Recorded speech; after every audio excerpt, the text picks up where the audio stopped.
Good morning class 4। आज हम हिंदी में पार्ट 9 मल्लेथा की कुल पढ़ेंगे व समझेंगे। चलिए बच्चों शुरू करते हैं। देखिए, मध्य गढ़वाल की घाटियों में एक गांव है मल्लेथा। इसकी प्राकृतिक सुषमा देखते ही बनती है। मल्लेथा के दक्षिण पश्चिम की ओर पहाड़ की एक श्रृंखला अलकनंदा नदी तक चली गई है। दूसरी ओर एक पहाड़ी नदी चंद्रभागा तीव्र वेग से बहती हुई अलकनंदा में मिल जाती है। विचित्र बात यह थी कि दोनों ओर नदियां रहने पर भी मल्लेथा गांव में सिंचाई का कोई साधन न था, क्योंकि इन नदियों और गांव के बीच पहाड़ खड़े थे। पानी के अभाव में सारे खेत बंजर पड़े रहते थे। गांव के किसान हाथ पर हाथ धरे बैठे रहते, पर कोई उपाय न कर पाते थे। पहाड़ के उस पार से गांव में पानी लाने का कोई साधन न था। मल्लेथा गांव में एक उत्साही युवक था, माधो सिंह। उसके मन में सदैव एक सपना उभरता रहता था कि यदि नदी का पानी किसी प्रकार हमारे खेतों तक आ जाता तो हमारे खेत भी हरी भरी फसलों से लहलहा उठते।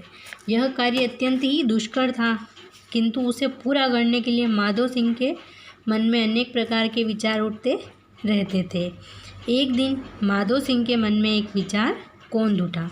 उसने अपनी पत्नी से कहा, यदि हम जी जान से कोशिश करें तो हमारे गांव में पानी आ सकता है। पत्नी ने बड़ी उत्सुकता से पूछा, कैसे? माधो सिंह ने कहा, नदी के किनारे जो पहाड़ खड़ा है वही इस ओर पानी लाने में बाधक है। इसकी तलहटी में भीतर ही भीतर एक सुरंग बना ली जाए तो पहाड़ के उस ओर नदी का पानी इस ओर आ सकता है। ओके, फिर देखिए पत्नी बोल उठी, इतना विशाल पहाड़ काटकर सुरंग बनाना क्या संभव है? फिर देखिए बच्चों, माधो सिंह ने दृढ़ विश्वास के साथ कहा, यह तो कार्य प्रारंभ करने पर ही पता चलेगा। सोचो तो इस कार्य से हमारे गांव का कितना कल्याण होगा। पत्नी ने कहा, मैं इस महान कार्य में आपके साथ हूँ। माधो सिंह ने प्रतिज्ञा की, जब तक मेरे शरीर में रक्त की एक भी बूंद रहेगी मैं अपने गांव मल्लेथा तक गुल निकालकर पानी लाने का प्रयास करूंगा। मैं तब तक चैन की नींद नहीं सोऊंगा जब तक मल्लेथा के एक एक खेत तक पानी नहीं आ जाता।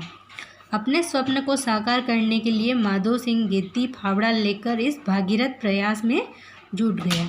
कार्य अत्यंत दुष्कर था, लेकिन उसको विश्वास था कि उसका सपना अवश्य पूरा होगा। जब वह गांव के सूखे खेतों की ओर देखता तो उसका निश्चय और भी दृढ़ हो जाता।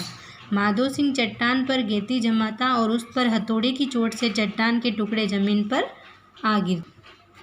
फिर देखिए बच्चों, हफ्ते डेढ़ हफ्ते में ही उसने काफ़ी गहरी सुरंग खोद दी। इससे उसका उत्साह और भी बढ़ गया।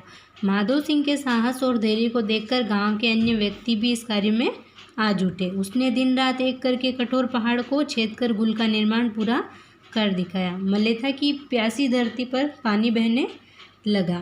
आज भी मल्लेथा के शाक सब्जियों से भरे खेत वीर माधो सिंह के असीम धैर्य और कठोर श्रम की गवाही दे रहे हैं। ओके बच्चों, देखिए इस पाठ को आप सभी बच्चे भी अंत में अच्छे से रीड करेंगे। ओके, तथा इस पाठ के शब्दार्थ को याद करेंगे। Thank you.